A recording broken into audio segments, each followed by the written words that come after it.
Some times మనకున్న busy స్కెడ్యూల్లో దమ్ బిర్యానీ తినాలనిపిస్తుంది. అలాంటప్పుడు మ్యారినేషన్ లేకుండా ప్రాన్స్ బిర్యానీ అయితే ఇలా చేసుకోవచ్చు. Just first prawns curry prepare చేసేసుకోవడమే.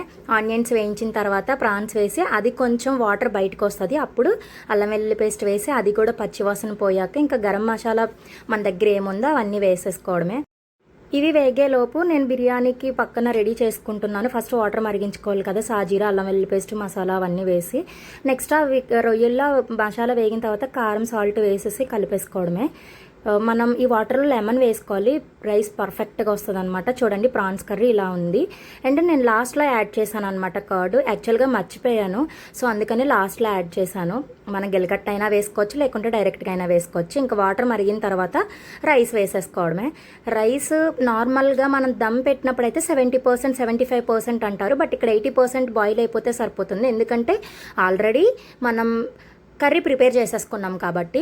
సో జస్ట్ ఇలాగా మధ్య మధ్యలో లేయర్స్ కింద వేసేసి, నేనైతే నెయ్యి మధ్య మధ్యలో వేయను, పైనే వేస్తాను. ఎక్కువ వేసేస్తే దానికి ఉన్న టేస్ట్ పోతుంది అన్నమాట.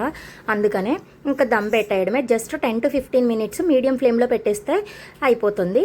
చాలా బాగుంది టేస్ట్ అయితే మాత్రం. మీరు కూడా ట్రై చేయండి. నార్మల్ డైరెక్ట్గా దమ్ పెడితే ప్రాన్ ఎలా బాయిల్ అవుతుంది అన్నది తెలియదు, కానీ నేనైతే ఇలా చేసుకున్నాను. బిజీ స్కెడ్యూల్ ఉన్నప్పుడు మనం ఇలా